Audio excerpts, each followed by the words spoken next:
This news is funded by viewers like you. Please support our work at democracynow.org/give. Donald Trump's pick to become Defense Secretary, Pete Hegseth, appears to be moving closer to securing enough votes to be confirmed by the Senate. On Tuesday, Republican Senator Joni Ernst of Iowa announced she's going to back the former Fox News host. Ernst is a former military officer and survivor of a sexual assault. She initially had expressed skepticism over Hegseth. The New Yorker's Jane Mayer revealed a dark money group tied to Elon Musk had spent $500,000 on ads pressuring Ernst to back Hegseth.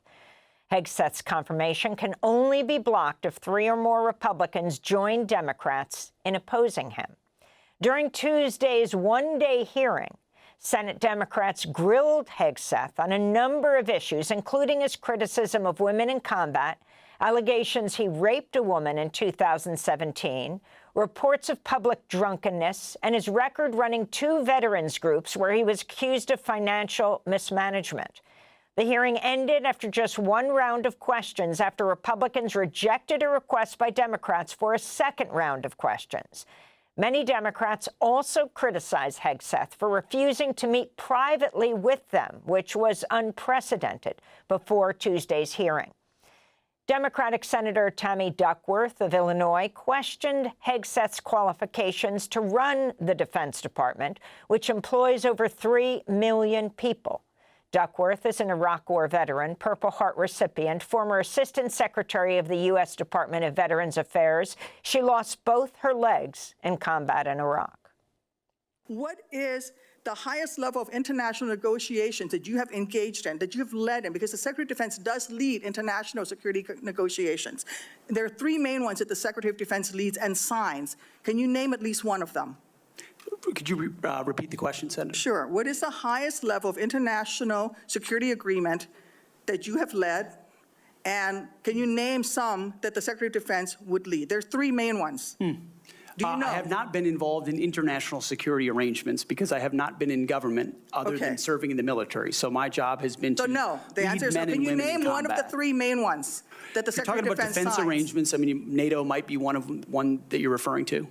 Status of Forces Agreement would be one of them. Status of Forces Agreement. I've been a part of teaching about Status of Forces Agreements. But you don't remember to mention it?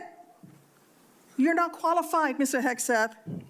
You're not qualified. You talk about repairing our defense industrial complex. You're not qualified to that. You could do acquisition and cross-servicing agreements, which essentially are security agreements. You can't even mention that. You've done none of those. You talked about the Indo-Pacific a little bit, and I'm glad that you mentioned it.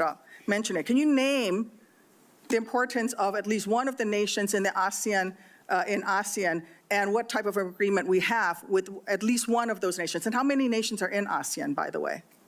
I couldn't tell you the exact amount of nations in that, but I know we have allies in South Korea and Japan and in AUKUS with Australia, and trying to work on submarines with them. Mr. Hegseth, none of those countries are in ASEAN. None of those 3 countries that you've mentioned are in ASEAN. I suggest you do a little homework. Democratic Senator Tammy Duckworth of Illinois questioning Pete Hegseth, Trump's nominee to be Defense Secretary. This is Hegseth responding to Democratic New York Senator Kirsten Gillibrand, who questioned him about his past comments opposing women serving in combat roles. I respect every single female service member that has put on the uniform, past and present. My critiques, Senator, recently and in the past, and from personal experience, have been instances where I've seen standards lowered, and you mentioned 11 Alpha, 11 Bravo, MOS, places in units, and the book that has been referenced multiple times here, The War on Warriors.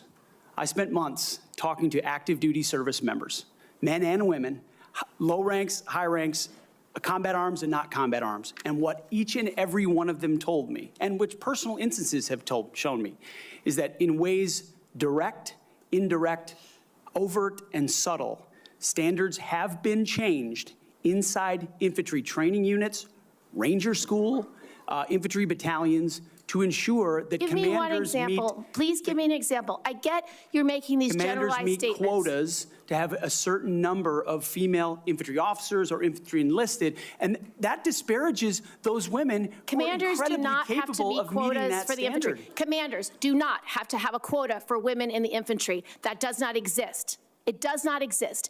And your statements are creating the impression that these exist, because they do not. There are not quotas. We want the most lethal force. But I'm telling you, having been here for 15 years, listening to testimony about men and women in combat and the type of operations that were successful in Afghanistan and in Iraq, women were essential for many of those units. When Ranger units went in to find where the terrorists hiding in Afghanistan or in Iraq, if they had a woman in the unit, they could go in, talk to the women in a village, say, where are the terrorists hiding? Where are the weapons hiding? And get crucial information to make sure that we can win that battle. So you cannot denigrate women in general, and your statements do that. We don't want women in the military, especially in combat. What a terrible statement. So please, do not deny that you've made those statements. You have. Democratic New York Senator Kirsten Gillibrand questioning Defense Secretary nominee Pete Hegseth. And this is Democratic Senator Mazie Hirono of Hawaii. In June of 2020, then-President Trump directed former Secretary of Defense Mark Esper to shoot protesters in the legs in downtown D.C., an order Secretary Esper refused to comply with. Would you carry out such an order from President Trump? Senator, I was in the Washington, D.C. National Guard unit that was in Lafayette Square during those Would you events, carry holding out a an riot order to shield on shoot behalf of my protesters country. in the legs? I saw 50 as Secret directed Service agents to get injured Secretary by Esper? rioters trying to jump over the fence, set Again, the church on fire, and destroy You know a what, statue. that sounds to me that you will Chaos. comply with such an order. You will shoot protesters in the leg. Moving on. President-elect has attacked our allies in recent weeks, refusing to rule out using military force to take over Greenland and the Panama Canal, and threatening to make Canada the 51st state. Would you carry out an order from President Trump to seize Greenland, a territory of our NATO ally Denmark, by force, or would you comply with an order to take over the Panama Canal? Senator, I will emphasize that President Trump received 77 million votes to be the lawful We're not commander-in-chief of talking this about country. the election. My question is, would you use our military to take over Greenland or an ally of Denmark? Senator, one of the things that President Trump is so good at is never strategically tipping his hand. And so I would never in this public forum give one way or another direct what orders the president would give me in any context. That sounds to me that you would contemplate carrying out such an order to basically invade Greenland and take over the Panama Canal. Democratic Senator Mazie Hirono of Hawaii questioning Pete Hegseth at his confirmation hearing before the Senate Armed Forces Committee. This is Virginia Democratic Senator Tim Kaine, who asked Hegseth about allegations that he raped a woman at a Republican women's conference in Monterey, California in 2017. I want to return to the incident that you referenced a minute ago that occurred in Monterey, California in October 2017. At that time, you were still married to your second wife, correct? I believe so. And you had just fathered a child by a woman who would later become your third wife, correct? Senator, I was falsely charged, fully You- investigated, and completely cleared. So you think you were completely cleared because you committed no crime. That's your definition of cleared? You had just fathered a child 2 months before by a woman that was not your wife. I am shocked that you would stand here and say you're completely cleared. Can you so casually cheat on a second wife and cheat on the mother of a child that had been born 2 months before, and you tell us you are completely cleared? How is Senator- that a complete clear? Senator, her child's name is Gwendolyn Hope Hegseth, and she's a child of God, and she's 7 years old. And she I'm was, glad and she's here. you cheated on the mother of that child less than 2 months after that daughter was born, didn't you? Those were false charges. Well, It no, was fully investigated, and I was completely cleared. And I am so you've grateful you've for the marriage admitted- I have to this No, amazing woman behind me. you've admitted that you had sex at that hotel in October 2017. You said it was consensual, isn't that correct? Anything, You've admitted that it was consensual, and you were still married, and you just had a child by another woman. Again, How do you explain your judgment? completely false charges against me. You Fully investigated, and I was completely clear. You have admitted that you had sex while you were married to wife 2 after you just had fathered a child by wife 3. You've admitted that. Now, if it had been a sexual assault, that would be disqualifying to be Secretary of Defense, wouldn't it? It was a false claim then and a false claim now. If it had been a sexual assault, that would be disqualifying to be Secretary of Defense, wouldn't it? That was a false claim. Defense Secretary nominee Pete Hegseth answering questions from Virginia Democratic Senator Tim Kaine. And this is Arizona Democratic Senator Mark Kelly confronting Pete Hegseth about reports he's been drunk at work. So while leading Concerned Veterans of America, there were very specific cases cited by individuals about your conduct. I'm going to go through a few of them, and I just want you to tell me if these are true or false.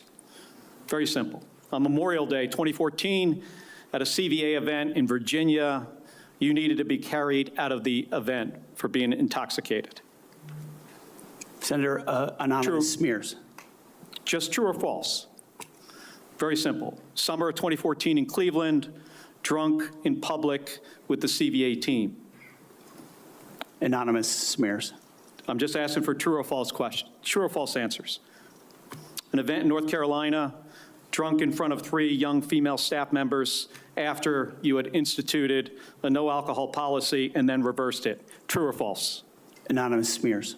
December of 2014 at the CVA Christmas party at the Grand Hyatt at Washington, D.C., you were noticeably intoxicated and had to be carried up to your room. Is that true or false? Anonymous smears. Another time, a CVA staffer stated that you passed out in the back of a party bus. Is that true or false? Anonymous smears.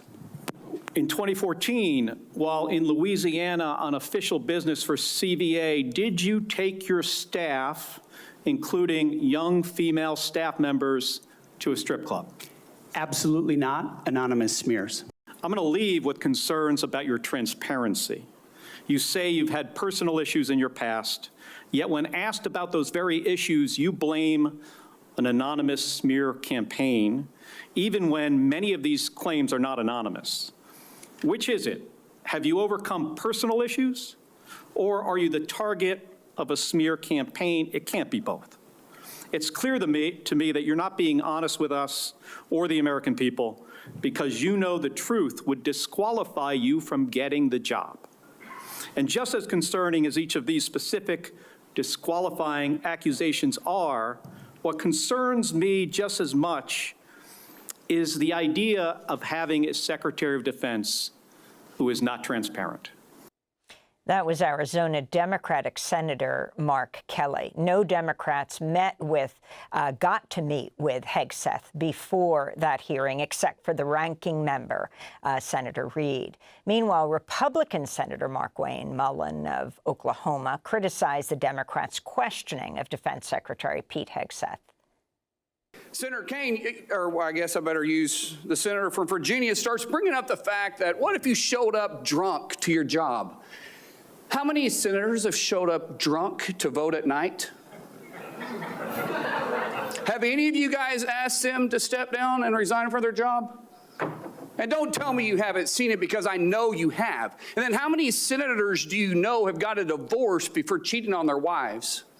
Did you ask them to step down? No, but it's for show. You guys make sure you make a big show and point out the hypocrisy because a man's made a mistake. And those are some of the excerpts from Pete Hegseth's Senate confirmation hearing on Tuesday. Democracy Now! Is funded by viewers like you. Please give today at democracynow.org/give.